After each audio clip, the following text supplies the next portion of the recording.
Alright, so today we are going to start talking about trade policy.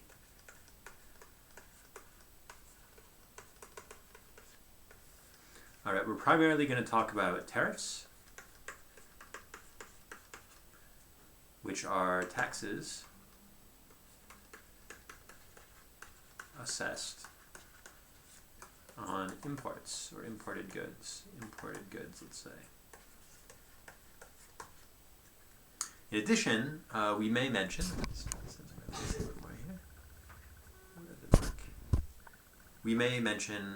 export subsidies.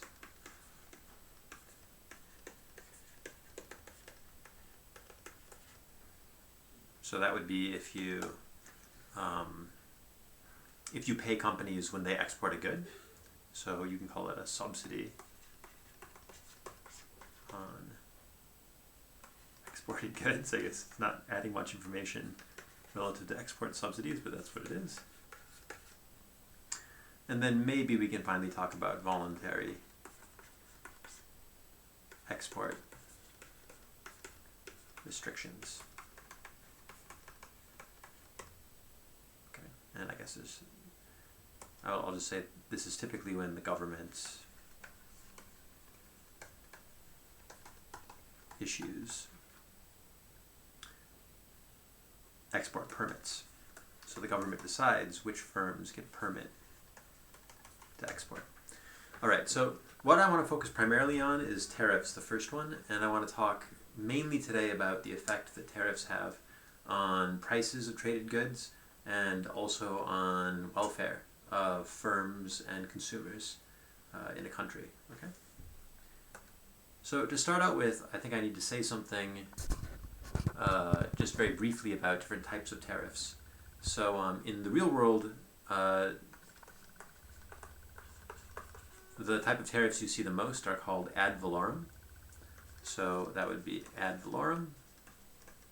Ad valorem. Okay. And what that means is the tariff is going to be assessed as a percentage of the value of the good that's being imported. Okay, so I'll just say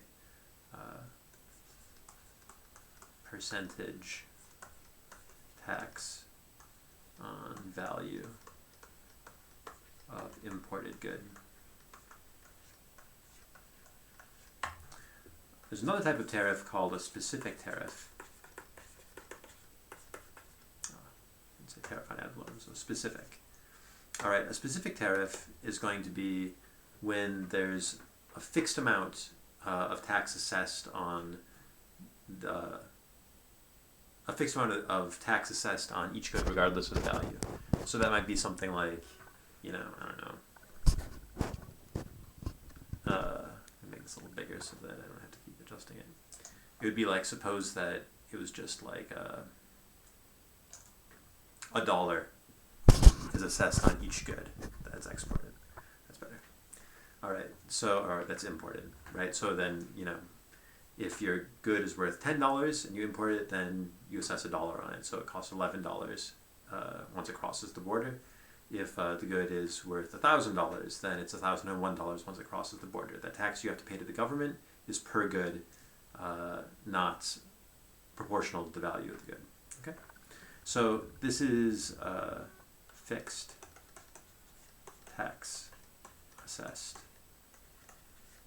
on each good. Alright, so you don't see this one so much in the real world. There's actually some interesting literature about what happens, like what kind of goods get exported if you assess a specific tariff. If you think about it, you can figure it out, but it's the high value goods or low value goods. But anyway, but the specific tariff is going to make our lives a little bit easier when we do the calculations in this model. So we're actually going to be working mainly with the specific tariff, even though in the real world ad valorem is actually much more common. Okay, so those are the two kinds of tariffs. Now, so far what we've talked about in this course has been general equilibrium models where we have, say, two goods, and then one country is exporting one good, and then the other country is exporting the other good, and then that allows there to be trade. Okay, so in this unit we're going to focus more on a partial equilibrium. So we're going to be thinking about just the imports of one good. Okay, we're not going to be thinking about two countries really. A little bit about two countries, but we're only going to be thinking about one good. And that good is being imported by one country and exported by the other country. In the background, there's some other good, right? This is only a partial equilibrium, but we're going to focus on this, single good. Oops. Let me just clip it because I was getting a weird thing on my video that I'm watching here as I'm recording. Okay, so anyway, let me review a couple of partial equilibrium concepts when we look at welfare. So the first is, let's say, consumer surplus. Okay. So the way we calculate consumer surplus is we draw a demand curve. Okay, so let this be quantity and let this be price. All right, we think about various consumers in the economy, and suppose there's some consumers that are willing to pay a high amount for this good, whatever it is. They might be over here. There's not very many of them. There's just a few of them, but they're willing to pay quite a high price, right? Most of the consumers aren't going to buy it at this price, but there's a few that will buy it at this price. All right. Then maybe there's a lot of consumers that will only buy the good if it's basically free. They don't really want the good that much. But if it's free, then okay, fine, they'll buy it. Or if it's just a little bit above free, right? And then there's a bunch of consumers in the middle that will, the consumers here, they'll buy it, but only if the price is this low. They won't buy it if the price is higher than that, et cetera, et cetera. So what we think of as consumer surplus is that if we actually have a real price, like suppose that the market delivers a price like this, okay, so this is some particular price, whatever it is, P star, that's the equilibrium price, say, then the consumer surplus is going to be this area here, right? And you can think about it like this. So this consumer right here, the ones at the top that wanted to pay the most, they would have been willing to pay quite a bit more. So they really gain a lot. They gain this whole line there of surplus, right? They get the whole thing because they would have been willing to pay much more than they're actually paying. So the willingness to pay was much higher than the actual price paid, and the difference is the consumer surplus gain. This person right here, they were willing to pay this much, but they only had to pay this much, so they get, this area here, and then you just keep kind of summing that up across all the consumers, you get this whole area in here. You see? So that's consumer surplus. All right, now suppose the price were to change. Suppose the price were to go down for some reason, down to here. Well, you're going to sell more quantity, and you see we're actually going to get even more consumer surplus. We can add consumer surplus if the price goes down. So the consumer's like a low price, and consumer surplus goes up when the price goes down. Basically, consumer surplus is, I'll write it here,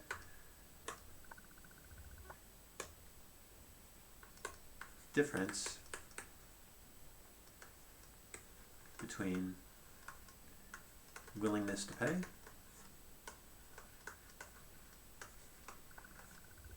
and price paid. Okay, so consumers like it when the price is low. Oh, you can't see it, but let me just, there you go. Difference between willingness to pay and price paid, okay?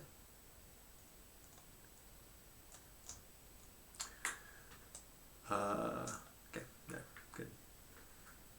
I'll read it out because I have so much more in here, but I guess that's fine. Okay, so consumers like it when the price is low, but firms, they don't like it when the price is low, they like it when the price is high. So now let's draw, now let's talk about,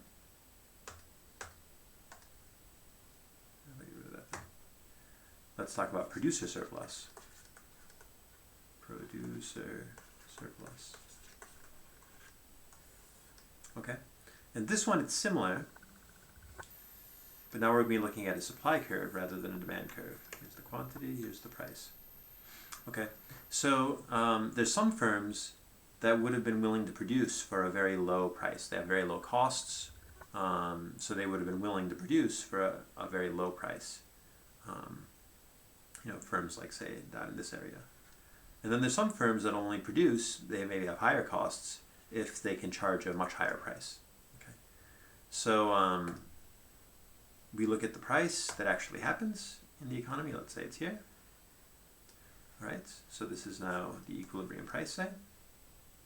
And this firm here, they would have been willing to produce for a much lower price, but now they can sell for a much higher price. So the difference between the price they sell at and the price they would have agreed to produce at is what we're going to call their surplus. Okay.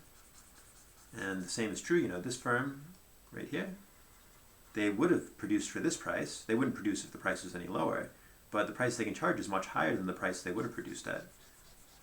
So we can call this whole area producer surplus in a very similar way to the consumer surplus. And then just to do the same exercise we did last time, suppose that the price goes up, and we're going to get a gain in the producer surplus. Okay, and think about it, right? This producer would have been willing to pay, would have been willing to produce for almost nothing, but they get to charge this much higher price, so they're very happy, right? So they get more surplus, if you like. Okay. So I think that's all we need to say about that. Next, I want to talk about import demand and export supply.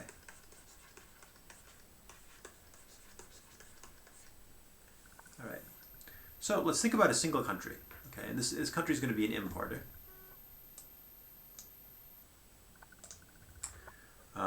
So let's draw it, and it's for one particular. We're looking at just one particular good here. So let's draw the supply and demand curve for this importer, and I'm going to be a little bit careful when I draw this. I want it to look a certain way. Okay. So here's the demand, here's the supply, and you can see, if we were in autarky, then the equilibrium price would be up here. Just autarky price. Okay. Now I'm going to draw a second country with a different supply and demand curve for this good. Of course, I'm going to be a little tricky when I make it. It should be kind of the opposite. Let's see if I can do that right.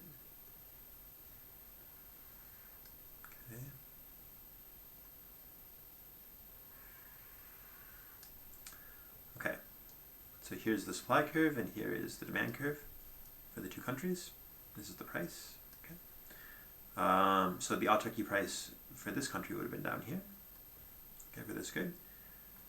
And now we're going to find the trade price, the free trade price, okay? So what would the free trade price be? Well, it's going to be somewhere in the middle here. Let's see if I can get this about right. So the distance between these two lines should be about the same as the distance between these two lines at whatever point I find. So maybe it actually should be a little bit higher there.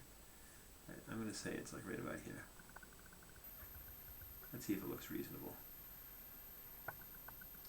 Okay, so what I'm trying to get here is the gap here should be the same size as the gap here. And it looks like I hit it kind of close. Maybe not exactly right, but close enough.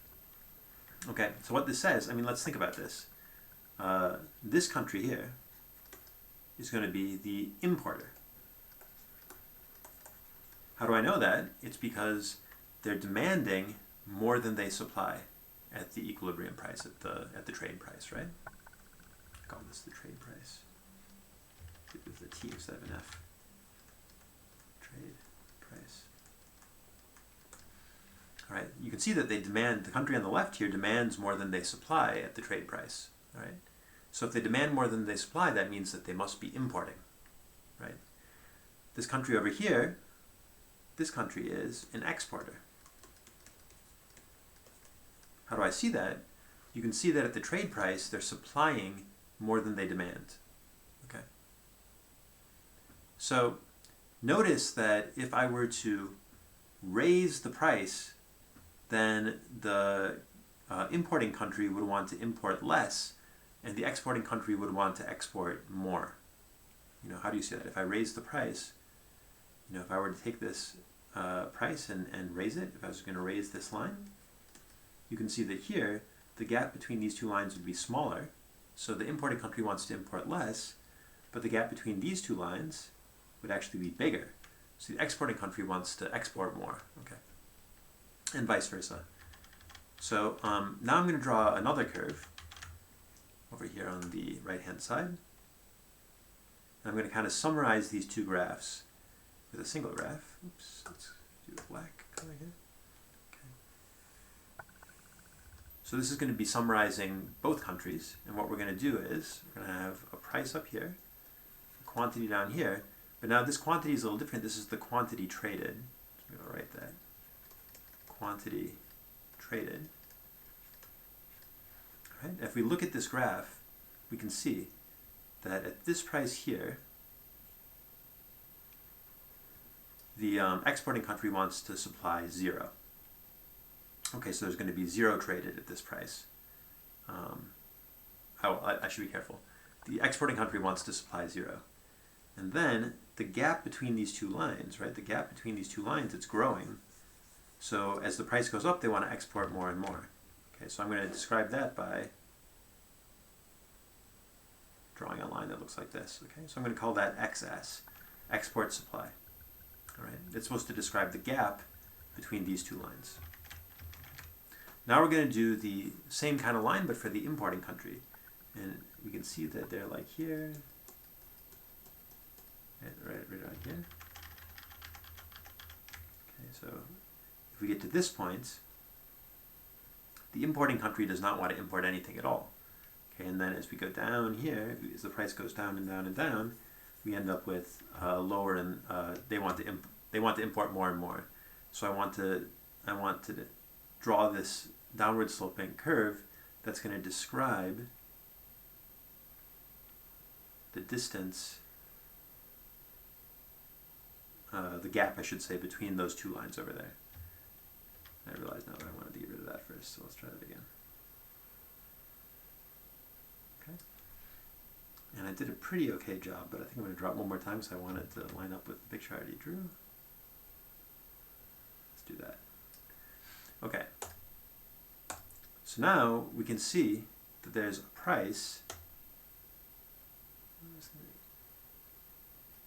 at which the market clears, and it's this price, this trade price that we had from before.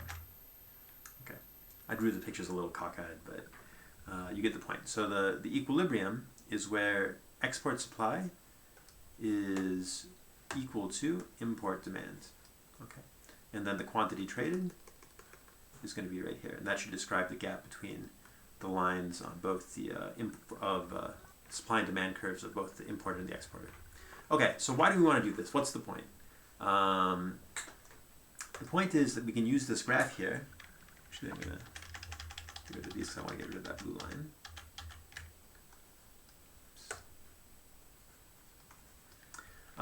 We can use this graph here to see the effects of a tariff. Okay, so now suppose that we have a tariff, and suppose the tariff is tau. Okay, so I'm going to maybe use red here. We're going to have a tariff that's tau, and let's just say that tau is the length of a line that looks like that. Okay. Now, if we the way you can see the effect of a tariff is that we need to find a gap between these two lines. Let me just draw it first, and then I'll explain. We need to find the point to the left of the equilibrium here, where the gap between import demand and export supply is exactly equal to this. To a line that has the length of tau, our specific tariff. Okay, I should write it up here. So tau is our specific tariff.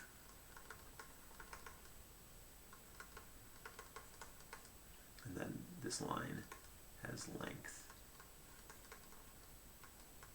tau. Okay. So once we impose the tariff, it means that the quantity traded is going to go down. Okay. And it's going to have a different effect in the two countries. And if you think about it, it makes sense. Okay, because when a tariff is assessed, it means that the country that's exporting is, let's start with the country that's importing.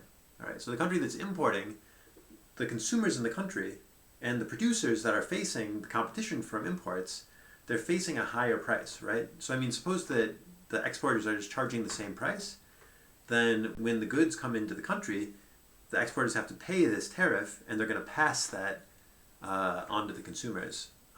So that means that the consumers are going to be facing a higher price, they're going to be unhappy, but the competing producers in the importing country are going to be happy because the price of the good, the competition from the foreign firms, it's less strong, right? They can now charge a higher price. Okay, so we expect that a tariff in the importing country is going to cause the price to go up. All right, if the price goes up, that means that they're going to be importing less of the good, though, right? People don't want to buy so many of the good if the price is higher. Now, what happens in the exporting country? Well, we're going to have exactly the opposite effect. How does that work? Now, imagine these exporting firms. They're selling less in the foreign country. I think the right way to say it is, suppose you're a firm that's thinking about whether to export or just to sell in the exporting country, sell domestically without exporting the good abroad. Now it becomes less attractive for you to sell in the exporting country.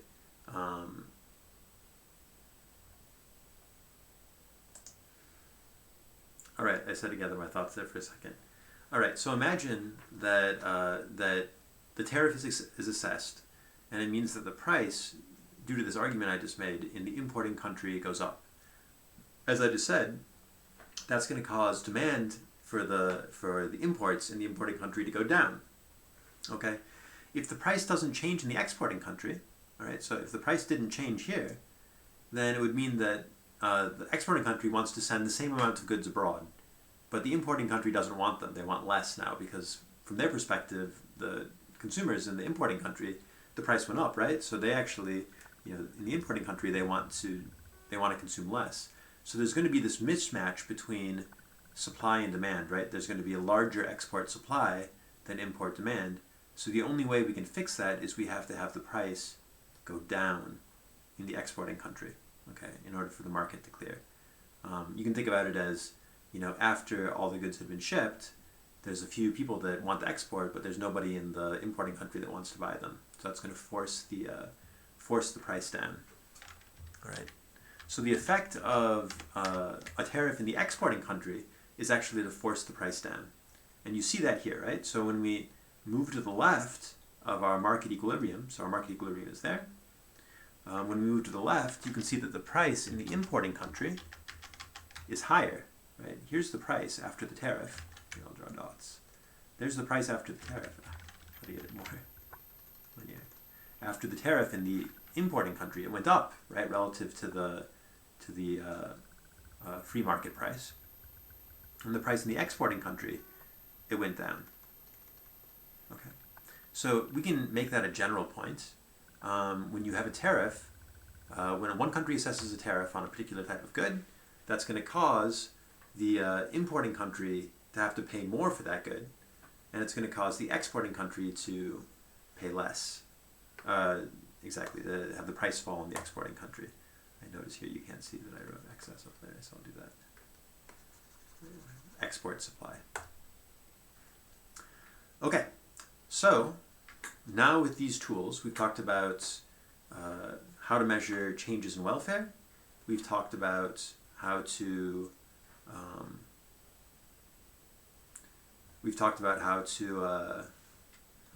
see what the effects are on prices of a tariff. So now we're going to see how does a tariff change prices and then affect welfare, and that's going to be it for this video. Okay, so let's see here. Effects of a tariff on welfare. Okay, so let's focus on the importing country only to start with. All right. So here's the importing country. I'm going to draw it a little bigger so we can see there's more room here. Here we have price. Here we have quantity. We're going to draw a supply curve, and we're going to draw a demand curve. Looks like that. All right, now suppose that we have some sort of market equilibrium price. looks like that. So this is, I'll just call this P, the price, I'll give it an M for market. That's when we have the free market, if you like, right? There's no tariff, it's just the no tariff price. Right, now we're going to assess a tariff. Okay, we're going to assess a tariff of tau. We'll get back to that in a second. And based on our discussion from a moment ago, that's going to cause the price in the importing country to go up. All right, so let's draw that on our graph here. So I'll just say it goes up this much. Okay, so I'm going to call that PT for the price after the tariff. All right, and then I want to draw one more price on this graph. We're going to use it a little bit later. It's the price. It's the price in the exporting country, and based on the argument I just said, if the price goes up in the importing country, that means they want to import less. If they want to import less, it means there has to be less produced in the exporting country. So that's going to cause their price to go down. Okay. So let's say this is the price in the exporting country. I'm going to use typical trade notation, which is we're going to call the exporting country P star. Okay. So we talked about consumer surplus and producer surplus. Let's start with changes in the country from the market equilibrium to the tariff equilibrium in terms of producer surplus. How did producer surplus change? Well, first of all, we can think, are producers happy or sad?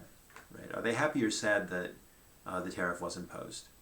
Well, the tariff caused the price to go up, right? So if the price goes up, the producers are happy. They say, hey, I get to charge a higher price than I used to when I had to compete with all those foreign firms. It's much better. I don't have to compete with the foreign firms as much.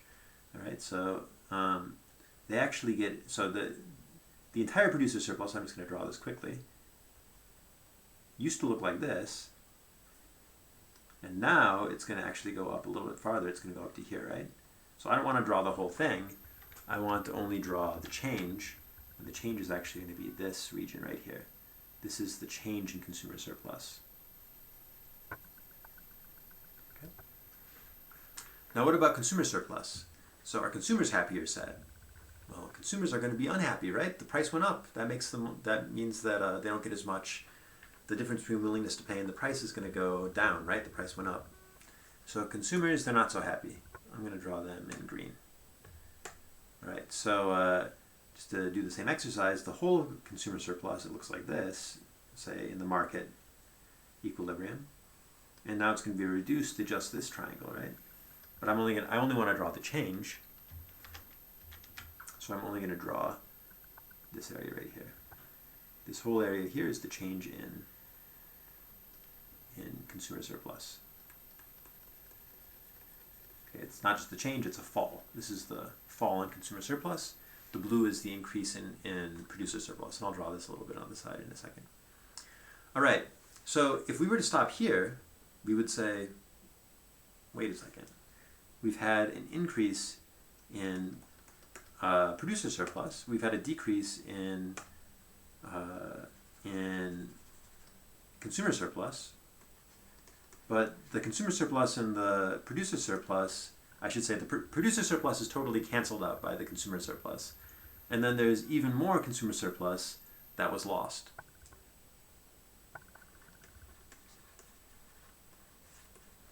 So if we were to stop here, we would say a tariff just looks like a terrible idea. Right? Why would anybody ever do that?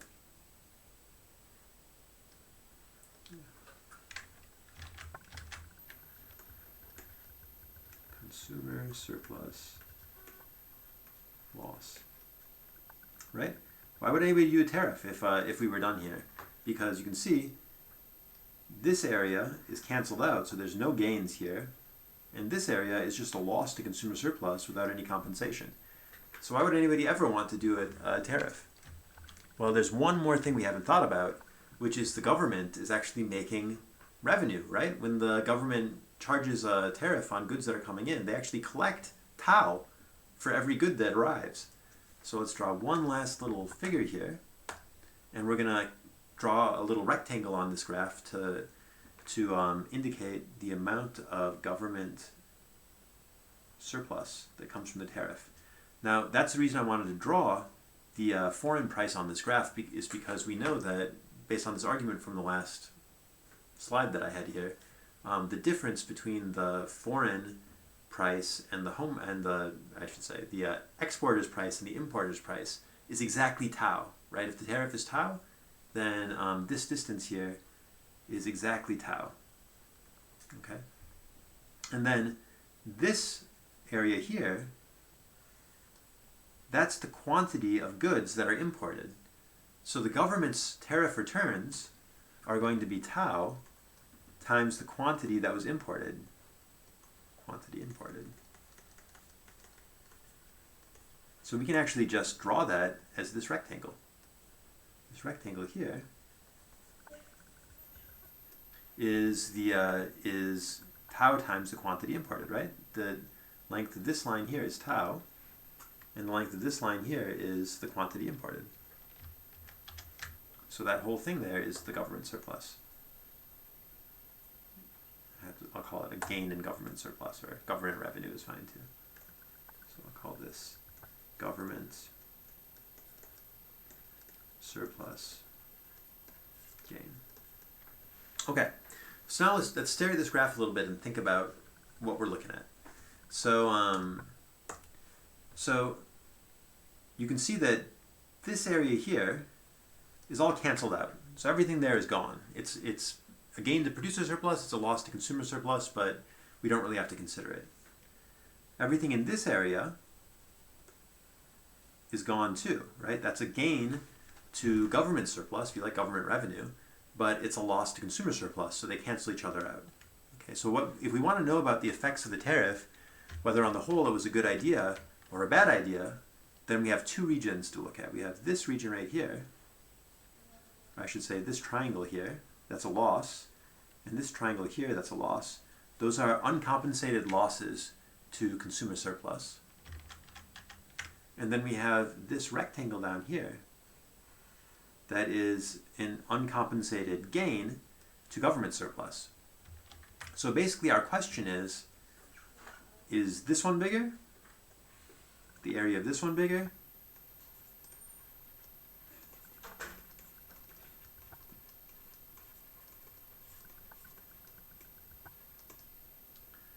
If so, overall gain. Overall gain from tariff. Or is this one bigger? These two triangles.